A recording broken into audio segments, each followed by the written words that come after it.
let's go ahead and get right to this bad boy. Let's have some fun and talk some freaking wrestling. Logan Paul is going to be our first subject. Of course, we know he just came off that incredible performance at Crown Jewel just a couple weeks back. He is back in the headlines on his podcast just, I think, yesterday, if I'm not mistaken. He stated that he discussed potentially facing John Cena at WrestleMania. And he stated he has proven that the model of him facing a top-tier star works. He pointed to his fight against Floyd Mayweather and his match against Roman Reigns at Crown Jewel as financial success. Paul also pointed out that WrestleMania will be on his birthday in 2023 and asked WWE Chief Content Officer Triple H to throw him a bone by booking a match between him and Cena. Here is what he said, quote, "That's my dream. I mean, think about it, man. I've proven the model twice now. I've proven the model of headstrong, capable internet kid versus a GOAT, a top-tier industry leader.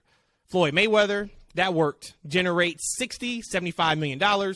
Crown Jewel became the #1 most watched international pay-per-view that WWE has ever had. I've done it twice now. And the reason is because when I'm paired with a legend, a top-tier industry leader, the model works." So think about that for a second.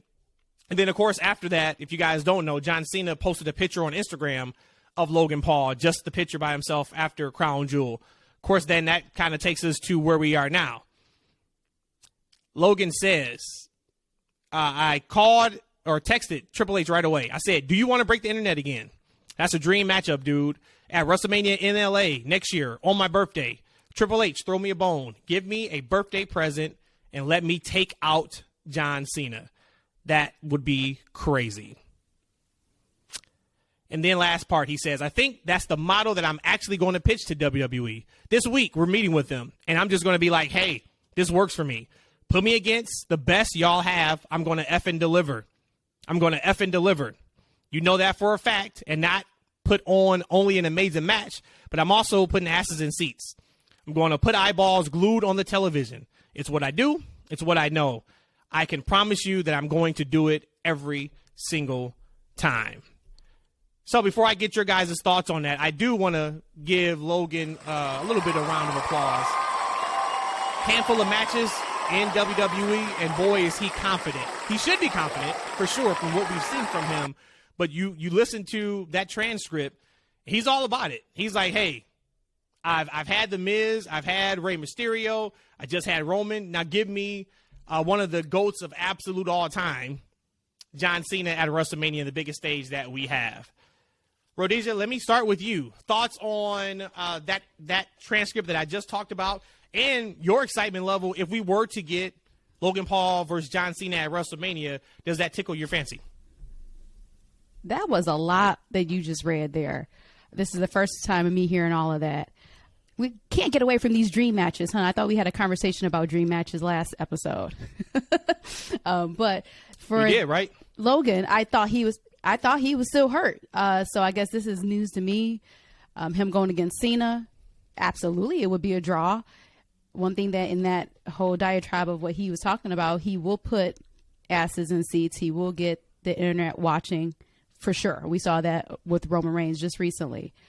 Would I want him going after John Cena? Hey, if they can make that work and both their schedules work, absolutely, that would tickle my fancy. Because again, I don't think that that's going to truly affect the storylines that's actually in WWE right now. I'm looking forward to it if that comes about. You know what, guys? I like that a lot, Ashley. Hey, I like a man that can talk his talk, right? Brian, right. Logan, do it. Here you go right? again. Hey. No, man, look. Not with Brown. We're not doing that again. Right, we did that last week. Hey, Eshaun, how do you get a boo in the first 5 seconds of talking? We did that last week. Hey, man, I don't know what's going on. We're not talking about Brown right again. Here, but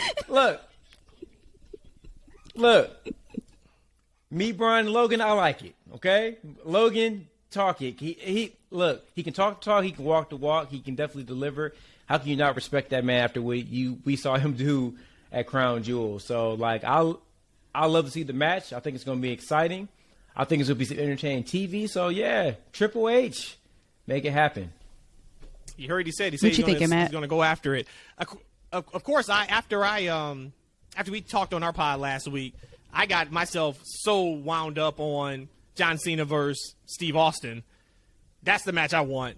So when I first heard this, and I'm like, man, if they're talking about it like this in person, where there's smoke, there's fire. You know what I mean? Like, I really don't think he would come out and say these things if there hasn't been some type of talk already behind the scenes surrounding doing this match at Mania. We know the match is going to be great, but like I said, just for me, I'm like, man, if we can get John Cena, Steve Austin at Mania, that would check off a huge bucket list match for me. But if they do this match, we know the match is going to deliver. It's going to have huge press, and they probably won't, but you could slot that match in the main event slot of night one if you do have Roman and Rock on deck, or even you go Roman, Cody, night two, wherever Roman's got to be night two main event. If you don't have them wrestling twice, which I don't think they're going to do that, but that could be the main event of night one, and I don't think anybody would bat an eye out it. So we'll see how that plays itself out. But that is the latest on Logan Paul, is he's going to be looking like going after John Cena.